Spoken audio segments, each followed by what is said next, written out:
कांग्रेस के वरिष्ठ नेता कपिल सिब्बल ने पार्टी से जुड़े चिट्ठी विवाद पर कहा है कि इस पत्र में महत्वपूर्ण मुद्दे उठाए गए थे और उन्हें दुख है कि आवाज उठाने वालों को जयचंद और गद्दार कहा गया।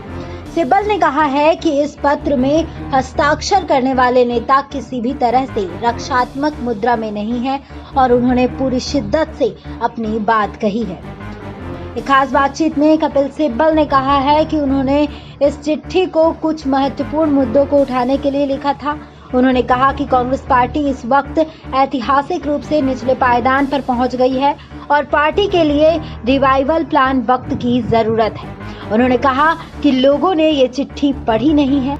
अगर वे पत्र पढ़े होते तो उन्हें समझ में आता कि ये पत्र किसी को नीचे दिखाने के लिए अथवा गांधी परिवार की छवि खराब करने के लिए नहीं है। वरिष्ठ वकील ने कहा कि हमने नेतृत्व की तारीफ की है और उनके योगदान को सराहा है, लेकिन हमें आमूलचूल बदलाव की भी जरूरत है। बता दें कि कांग्रेस पार्टी के 23 नेताओं ने कांग्रेस अध्यक्षा सोनिया गांधी को पत्र लिखकर पार्टी नेतृत्व में बदलाव की बात कही थी। हाल ही में हुए कांग्रेस वर्किंग कमेटी की बैठक में ये मुद्दा जोर शोर से गूंजा। कांग्रेस अध्यक्षा सोनिया गांधी ने इस पत्र के बाद इस्तीफे की पेशकश की। इस पत्र पर राहुल गांधी ने कहा कि पत्र लिखने वाले बीजेपी से मिले हुए हैं। बता दें कि पत्र लिखने वालों में कपिल सिब्बल भी थे। राहुल के इस आरोप से आहत सिब्बल ने ट्वीट के जरिए कड़ी टिप्पणी की थी। हालांकि उन्होंने बाद में अपने ट्वीट को ये कहते हुए वापस ले लिया था कि राहुल गांधी ने ऐसा नहीं कहा था। कांग्रेस के गौरवपूर्ण इतिहास को याद करते हुए कपिल सिब्बल ने कहा कि हमारी निष्ठा पार्टी के संविधान और उस विरासत के प्रति है जहां हम लोगों ने 30 साल तक काम किया है। कांग्रेस नेता कपिल सिब्बल ने कहा, मैं पार्टी के संविधान से पूरी तरह से परिचित हूं और पत्र कई संगठनात्मक ढांचों की चर्चा कर रहा था जो कि अब तक नहीं है और उन्हें फिर से लाने की जरूरत है।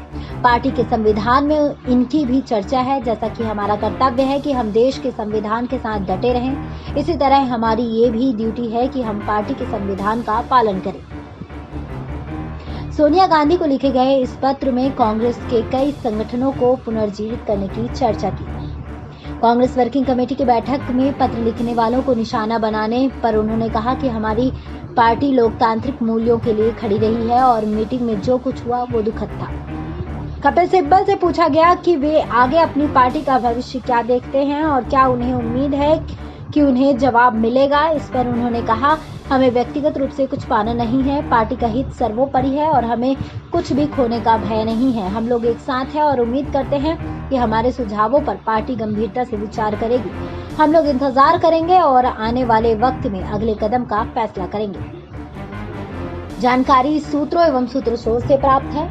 SPN 9 न्यूज रूम से श्रुति की रिपोर्ट।